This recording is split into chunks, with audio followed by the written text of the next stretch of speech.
오늘 하나님의 말씀은 시편 119편 73절로 80절 단락입니다. 주의 손이 나를 만들고 세우셨사오니 내가 깨달아 주의 계명들을 배우게 하소서.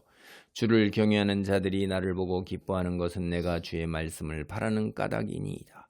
여호와여, 내가 알거니와 주의 심판은 의로우시고 주께서 나를 괴롭게 하심은 성실하심 때문이니이다.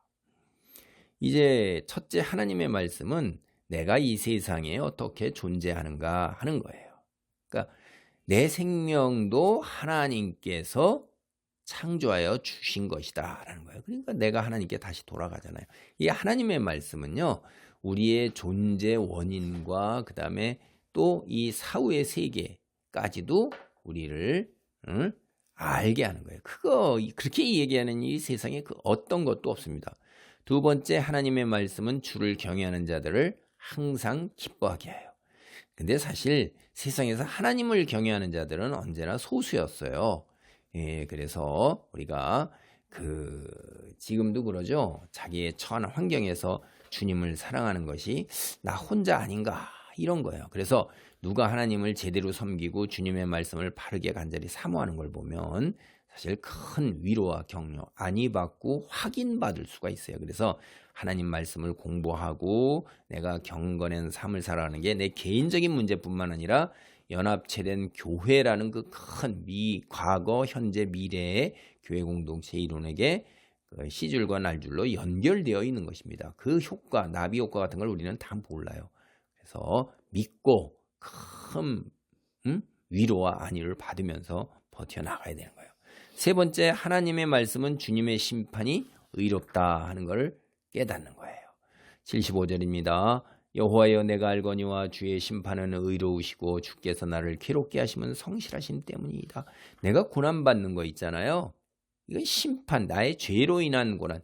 여기에서 이제 119편은 자신의 그 죄로 인해서 고난을 당했어요. 근데 그 혹독한 고통 중에서, 고난 중에서 하나님 말씀의 가치와 그 다음에 주님의 능력을 실감하게 된 것입니다. 여기서 의는 판결이 하나님이 선포한 말씀, 거기에 기준이에요. 우리에게 그때그때 따른 판결이 달라지는 게 아닙니다.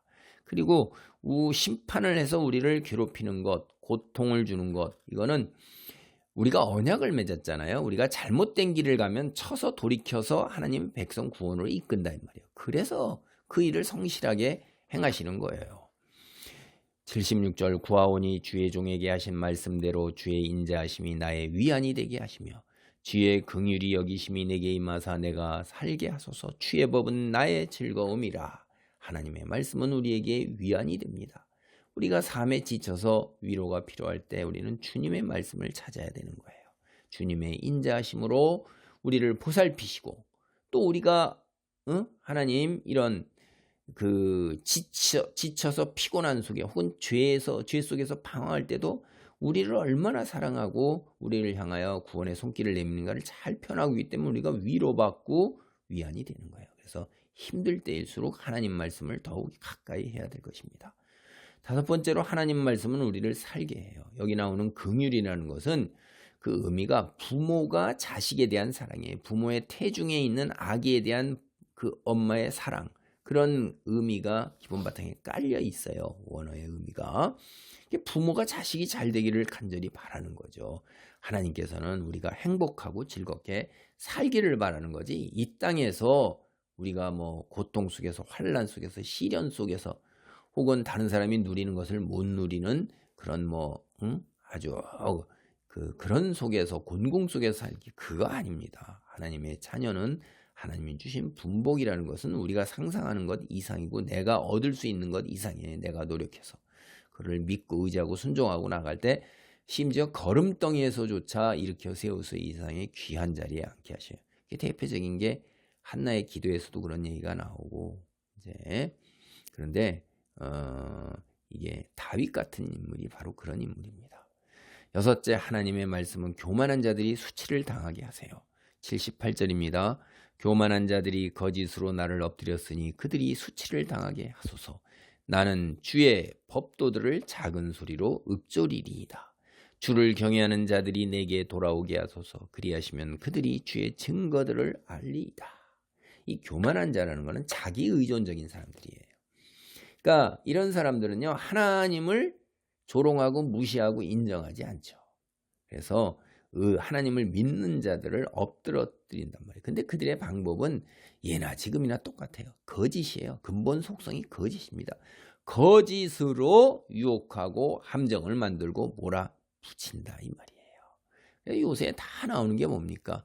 버킷리스트, 뭐 욜로, 인생은 한 번뿐이다.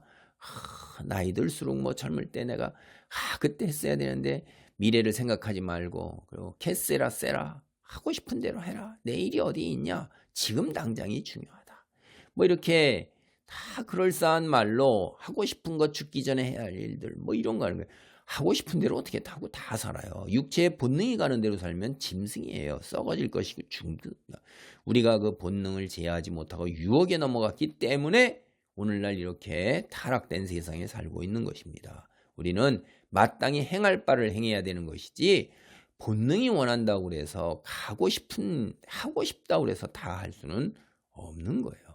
근데 어쨌든 하나님 자녀는 이 교만한 자들로 인해 수치를 당할 때에도 잠잠하고 하나님의 물법만을 묵상하는 거예요. 그걸 대항해서 뭐 예수님처럼 묵묵히 도살장에 끌려가는 양처럼 입술을 열지 않는데 하나님께서 대신 다 갚으신다 이 말이에요. 그리고 하나님의 말씀은 우리가 증거하도록 해요. 주를 경외하는 자들이 이제 많은 이들이 배도하고 그를 떠났어요. 여기 이미지를 보면. 그러나 그것에서 다시 돌아와서 이제 이 헛소문, 편견, 오해 속에서 회복되어 그들이 다시 돌아와 교제하는 그런 놀라운 이런 이미지를 여기 그려두고 있습니다. 그들이 주의 증거들을 알아 내게 돌아온다 이 말이에요. 80절입니다. 내 마음으로 주의 율례들에 완전하게 하사 내가 수치를 당하지 않게 하소서. 이게 앞에도 나왔잖아요. 우리가 흠이나 책 잡힐 일이 없어요. 물론 마음이 삐뚤어지거나 하나님을 믿지 않는 자들은 믿는다는 걸 하나님이 인정한다는 그 자체가 그냥 꼴 보기 싫은 거예요. 그게 듣기도 싫은 거예요. 예수, 하나님, 성경, 이 구원 이런 것 자체가 입에 담기가 싫은 거예요. 그냥 싫은 거예요. 그게. 그 뭐 어쩔 수가 없어요. 논리나 감성이 이런 거 뭐 이게 통하지가 않는 겁니다. 그저 싫다는데 뭐 나는 그냥 냅둬 이렇게 살다 나 지옥 갈래. 막말로 그렇게까지도 얘기하는 사람도 많다 이거예요. 뭐 그거 우리가 어떻게 하겠어요 그걸. 그래서 그러나 도덕적 윤리적으로 그리고 다른 그것을 넘어선 인격 성품에서 우리가 하나님 믿는 것으로 인해서 예의범절이었거나 공중도덕이나 사회질서를 어지럽히는 일이 없다 이 말이죠. 그것보다도 더 항상 그들이 소금의 역할을 해서 빛의 역할을 한다 이 말이에요. 그래서 세상이 여자는 우리하고 달라 다 인정하게 되는 거예요. 세상이 어찌하고 감당하지 못합니다. 돈과 부귀와 명예와 권력과 쾌락으로 우리를 유혹하지 못하거나 넘어뜨리지 못하게 된다는 거죠. 기도합니다. 할렐루야. 하나님 감사합니다. 우리의 능력의 권능이요 소망이신 주님, 하나님 믿는 가운데 아버지 하나님 이렇게 세상의 빛과 소금으로 아버지 역할을 감당하게 하시고 하나님의 영광을 드러내게 하시고 내가 하나님의 살아계심을 드러내는 증거가 되게 하옵소서. 저를 통하여 우리를 통하여 하나님께서 허락하신 놀라운 사랑과 축복과 구원이 모든 이들에게 임하기를 간절히 소원합니다. 예수님의 이름으로 기도하옵나이다. 아멘.